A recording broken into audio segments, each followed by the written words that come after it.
welcome back to my channel. Today's video is my June monthly read book review. I know we are in July, we're quite far into July actually, but I've been busy and I've honestly just only now had the time to sit down and record this. I read quite a few books in July. I want to say July because we're in July. Duh, we're in June. This is about June. Oh god, I'm going to be doing this a lot in this video I think. So for June I read quite a few books. I think there's about 9 here. I became obsessed with 4 of them. And I will tell you a bit more about them when I get into it. But I'm really excited to share with these. I've got quite a good mix I feel like, and honestly some of these were I really enjoyed reading these ones. If you hear weird noises in the background, it's my cat. She's decided to scratch the poof that I have on the side of the living room. So let's just get straight into it. I've got my little notes again to remind me of what books I've been reading because I remember them, I read them and I read them in detail, but then when you read loads at once, you do start to mix the books up a little bit, so sometimes I just have to remind myself. So the very first one I read was this one, which is called The Highwayman's Daughter by Henrietta Guyland. And I got this for £1 from a charity shop, and I don't actually know why I got it. Someone just drawn it to me and said, oh, I think it was just like, that's got a cool cover, I want to read it. So on the back it says, 1768, Jack Blythe, heir to the Earl of Lambton, is a man with great exceptions, so when his carriage is held up by a masked woman brandishing a pistol and dressed as a gentleman of a road, he expects to have his purse stolen, and when he senses something strangely familiar about the lovely little bandit, Jack also expects to win his cousin's wager by tracking her down first. But as Jack and the highwaywoman enter into a swashbuckling game of cat and mouse, uncovering an intricate web of fiercely guarded family secrets, the last thing Jack expects to have stolen is his heart. I loved it. So basically, the highwaywoman is called Cora, and she's stealing because she became a highwaywoman to try and get medicine for her dad. Jack and Rupert are the cousins who try to find her and capture her. Jack falls in love with her quite a bit before she falls in love with him, but they find there's loads of dramatic turn, and that it turns out that Cora's father used to be a highwayman.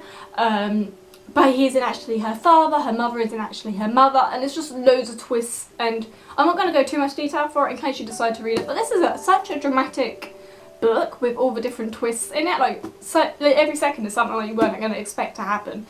But it's a really good book. I really enjoyed reading it. I loved the love part of it, the romance in it, and it gets a bit saucy as well.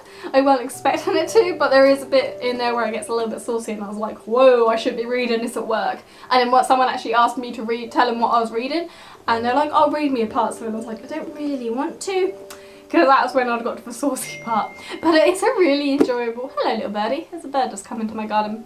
It's a really good book, and I highly recommend it if you like these sort of romance, crime, mystery, adventure, action. It's literally just loads of different genres in one. I highly recommend this book. So that is The Highwayman's Daughter. Next one I read is The Death and Life of Charlie St. Cloud. Again, this was from charity shop for £1. When he was a boy, Charlie St. Cloud almost perished in a car crash that killed his little brother Sam. Years later, Charlie is still trying to atone for his loss. It is only when he meets Tess that he is faced with a choice between death and life, the past and the present, holding on and letting go. I brought this because I watched the film. The film was on Netflix. I think it was on Netflix that I found out. And it's got Zac Efron in it, and I love the film. The film is so amazing, and I really wanted to read the book. I'm always one of those sort of people that if I think the film's amazing, I'm desperate to see if the book is like it. And this book is really enjoyable. I think I read this in 2 days. It's so enjoyable. So Charlie survived a car crash, his brother Sam died, but Charlie can now see ghosts going when they're in between. They haven't gone to the next part of death, if you know what I mean. They're kind of here with us. They're not gone to the next stage of going through, if that makes sense.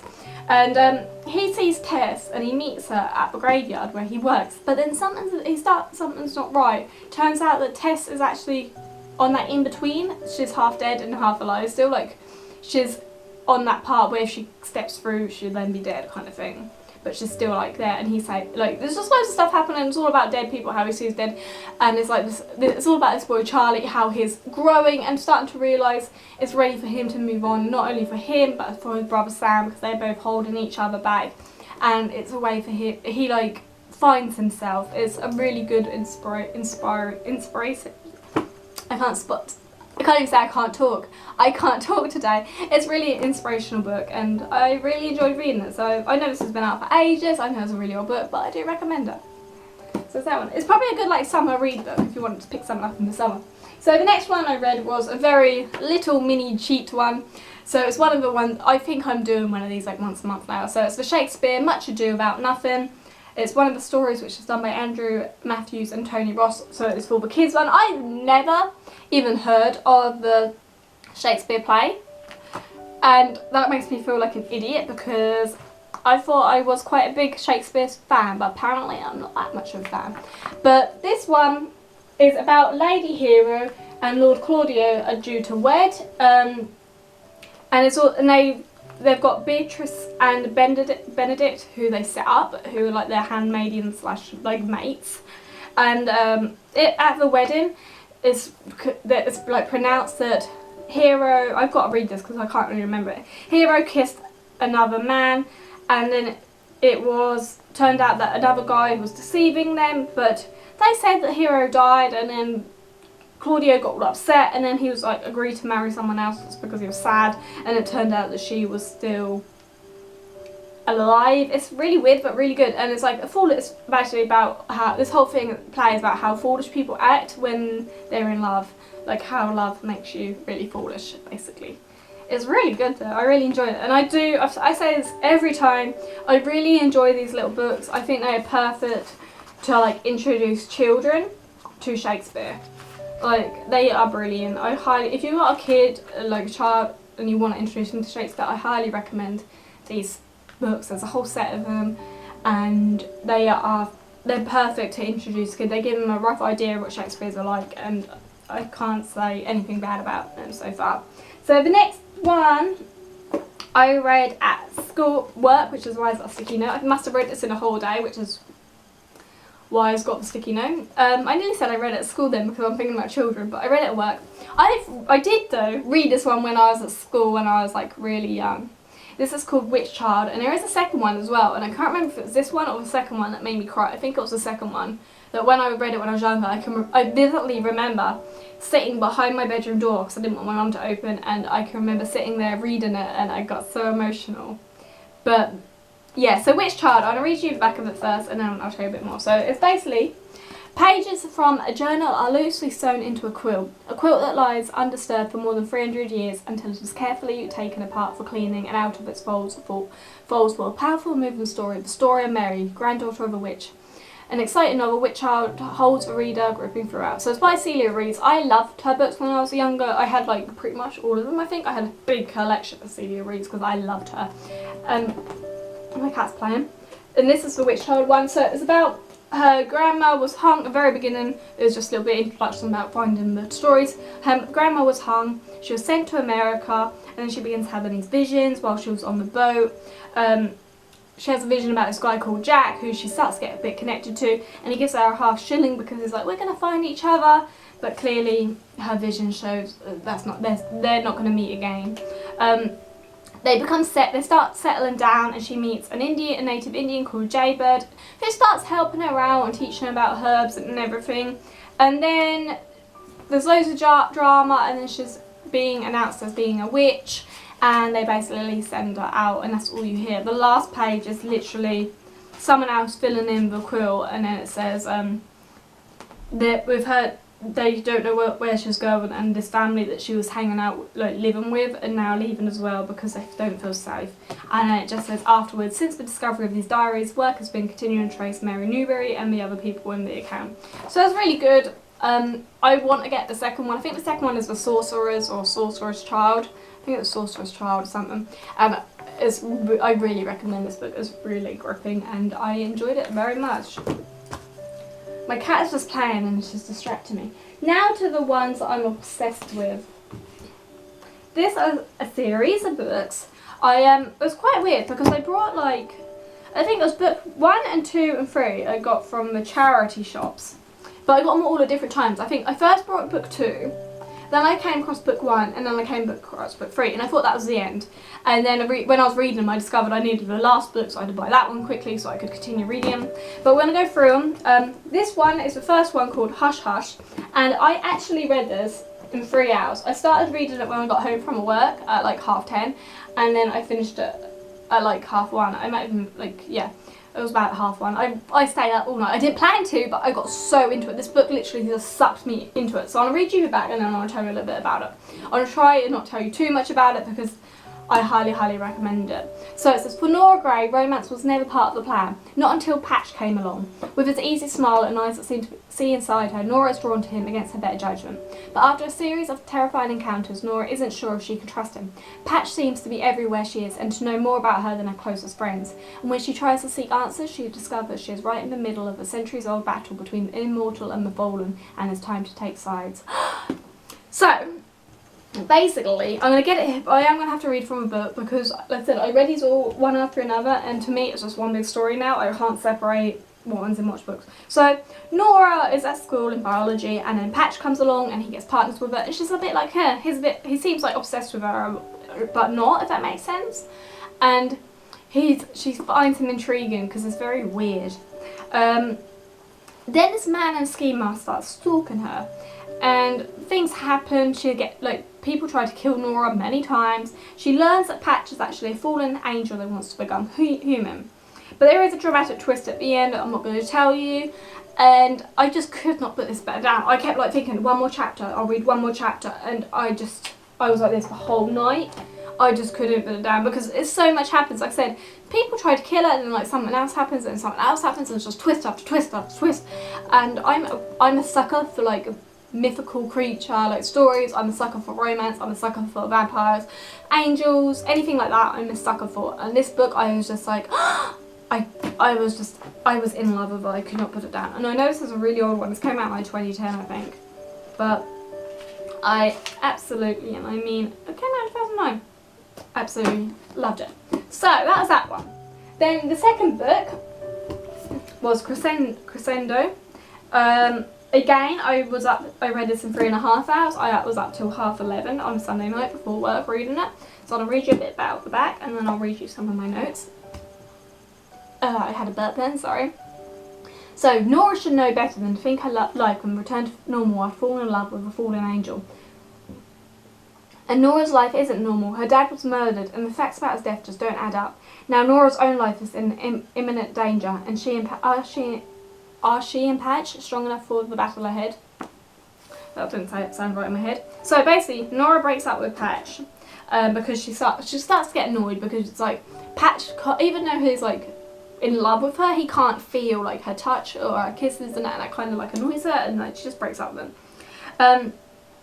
And for their own safety as well, because the archangels are watching them and keeping an eye on him and everything, and Patch isn't meant to be falling in love with a human.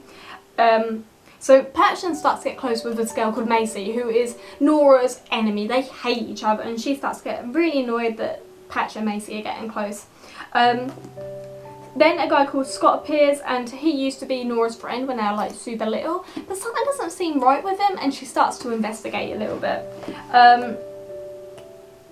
So they learn that Patch was actually assigned to look after Macy, because in the twist in this one, something happens to Patch, which means he gets assignments now. I'm not going to tell you what happens, but he gets assigned to Macy. And then Nora learns that the Black Hand killed her dad. So she originally thought he was murdered, but they didn't know anything about it. But it turned out someone called the Black Hand killed her dad. The big twist is that Macy's dad is actually Nora's dad. And the Black Hand who killed Nora's dad the Black Hand is actually Macy's dad. So the Black Hand killed Nora's dad.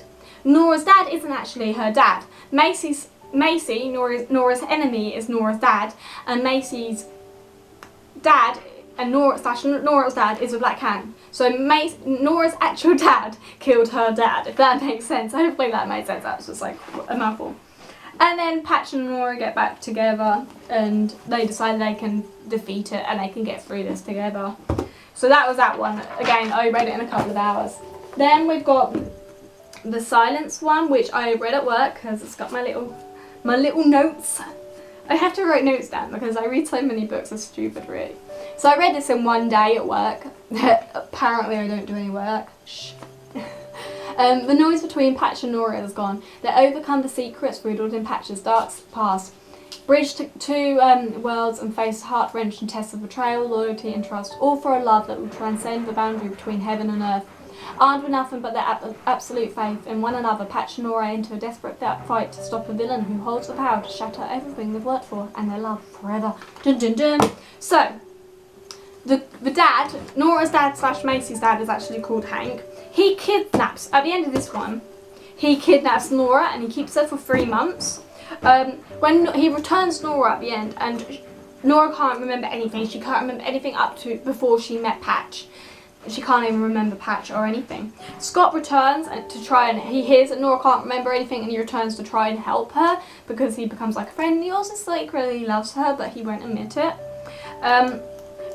Patch and Nora do gradually reunite. Like, Patch keeps pushing her away, but she then keeps thinking, I know you, something's going on, and they do reunite, and Patch shows her what, like, gives her memories back in a way. It turns out that Patch and Hank had made a deal to save Nora, but obviously Hank didn't really fully go on with the deal, if that makes sense. Most of this book is just about Nora investigating and trying to find out who she was, what's happening, and basically her and Patch finding each other. Patch keeps turning up where Nora is, and she's like, I know that guy.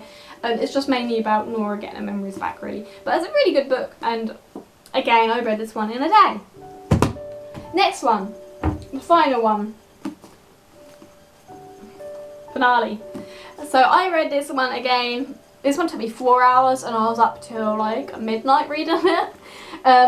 So Nora is more certain than ever that she's in love with her fallen angel, Patch, despite her, this is a word I can't say, Nephilim heritage, making them destined to be enemies. For her, yeah, because it turns out, that's another thing, in this one she finds out that she is part Nephilim, and there's a twist at the end again which makes her like in charge of all the other Nephilims, and she has to lead them into war. Apparently that was like her deal with Hank. From her, there's no turning her back on him. But now Nora and Patch must gather their strength to face one last trial. Old enemies and new are ranged against them, standing between them and the peace they so desperately crave. The battle lines are drawn, but which sides are they on? Dun dun dun! So, as I mentioned, Nora is the Nephilim leader, and she is forced to bring the Nephilims on war against the fallen angels. That's basically what she did, but she didn't want to bring war, she didn't want it to happen. The Nephilims keep using devilcraft, which is like something really frowned upon, and even like the angels don't agree with it. And Nora got stabbed with a knife that had that was like covered in devilcraft, and she becomes addicted to it. This guy called Dante is training her to become like, he's meant to be her like main man who like helps her as a leader. I forgot what they're called, like, you know, her like assistant leader. I can't remember what they're called in like war terms, you know. But her second in command, there you go. And he's like training her to get more powerful and everything, because she's originally a human, the term Nephilim, so she's a lot weaker than the ones that had always been Nephilim. I really can't pronounce it. I know how you say it, it's like Nephilim, but I can't do it in one word. But it turns out he's a traitor and is actually working with the fallen angels and is trying to kill her. And there's one big thing. There's a big fight at the end. Patch dies. Nora kills Dante by actually possessing his body. Like, he taught her how to possess fallen angels, and she then used that against him and possessed his body instead, which is really weird. But Patch then appears and comes back to life. Like, he comes back from hell because he got sent to hell. And yeah, and then at the end, Patch gets his wish and is able to, it's still like a fallen angel, I believe, but unless he does change into a human, it doesn't really make it straight. It just finishes with him being able to touch her, and he can actually feel the touch and the kisses and that. Like, he gets his wish and he can feel, he gets the sense, the like feeling, and it's just a happy ending for those two. Patch and Nora get to be together and is happy and sword. And I was obsessed, like I said, full on obsessed with these books. I honestly, that week when I was reading these, I was exhausted because I could not put them down. I was yawning throughout the day because I was so tired, but I had to read them. I don't think I've had a book like this in for so long. Like, I can't remember a book where I just physically haven't been able to put it down. Like, these, I just couldn't. I kept saying to myself, one more chapter, but I just couldn't. I was obsessed with them. So if you do like fantasy kind of books, and a little bit of romance, but mainly like action, I highly recommend this series. It's an amazing book, and I'm obsessed with them. I know they're teenager books, but they're awesome. So I've probably been talking for a long time now, so I'm going to try and do this one really quick. This one I got from Waterstones recently. It's called Stepsister. And I need a burp. I'm really sorry if I burped during this. I've eaten. Oh, pardon me. I just ate something and now I'm talking loads and I usually get gassy. It's really weird. Anyway, so this is called Stepsister. And this is like blurb, but now I'll tell you a bit about it. This is Stepsister Isabel's story. Isabel is brave and strong-willed, but not beautiful, and she has bloody feet from trying to fit into the glass slipper. But now Isabel has a chance to alter her destiny and prove what ugly stepsisters have always known. It takes more than heartache to break a will. And honestly, I loved this book so much. It was such an enjoyable read. So Isabel cuts off her toes to try and fit in the glass slipper. They obviously find out that she doesn't wear them, and it's Ella. Ella goes off and marries a prince, and then Isabel's a bit like sad, and it's all about, it's actually not, it's about Isabel, but it's not at the same time. These are these groups of like, there's 3 sisters, really old, haggard sisters, and they draw people's maps, and that's their life. So this lady called Faye is one of them, and she creates the maps of life, and she's drawn Isabel's, and Isabel's meant to die. Her fate is that she's going to die soon, in like a couple of days. Then there's this guy called Chance who always steals the maps from these sisters to try and alter the people's lives, and he keeps trying to draw his own magical ink, but it doesn't work. But Chance wants to change Isabel's fate. So it's all about Fate and Chance altering, doing little things, so they can't full on change Isabel's life, she has to do it herself. But they do things to like try and steer her towards their path that they want her to do. But Isabel meets this fairy who actually helped Ella go to the ball. And the fairy says there's 3 parts of pieces of the heart that Isabel needs to mend. And the whole journey of this book is Isabel trying to work out what those 3 pieces are. It turns out one of them is Nero, her horse. The other one is a guy called Felix, who she was in love with. And the third was Ella, her sister. And she just has to mend these pieces and like find these pieces of the heart and mend herself. While she's doing it, she gains courage and becomes more brave and becomes more strong and powerful like person. But throughout all of this, there is a war going on. This other guy is going through France, killing and destroying, and he wants to get Ella and the prince and dethrone the king. And he kidnaps Ella, and it's just loads of stuff. And it ends up that Isabel becomes the warrior, and she goes into battle and defeats this guy and saves Ella, saves the kingdom, and then it's like a happy ending for her, and she becomes like the prince's like second in command. She's like his war counselor, because he's so impressed with her, and it proves that women can do anything. It's a really good book, and I seriously enjoyed it. There's a good little twist. It's all dirty because I pulled the sticker off, but it's such a good twist on like the Cinderella and the stepsisters thing. It's like I don't know about you guys, but I always used to wonder like what happened to the stepsisters. I know in like the actual story one, they had like, their eyes pecked out or something by birds. I think it was that one. But it's like, it's a good little twist for you to have about the sisters to find out what goes on. Because like the other sister's like really intelligent and really smart, and all she wants to do is go to university, and like the king then after the battle he changes the rules and the law and that, so that girls can go to universities as well, because this girl is like highly intelligent. But it was such a good read, and I really do recommend it if you like fantasy and you like fairy tale kind of books, but it's got a bit of romance in it, but it's mainly action.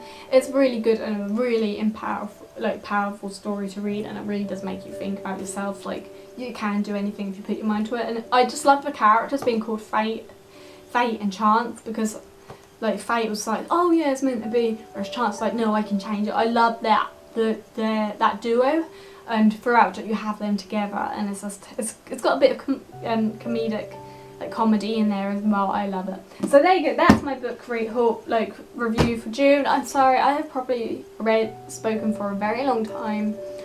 When I get talking about books, I can't shut up. I apologise.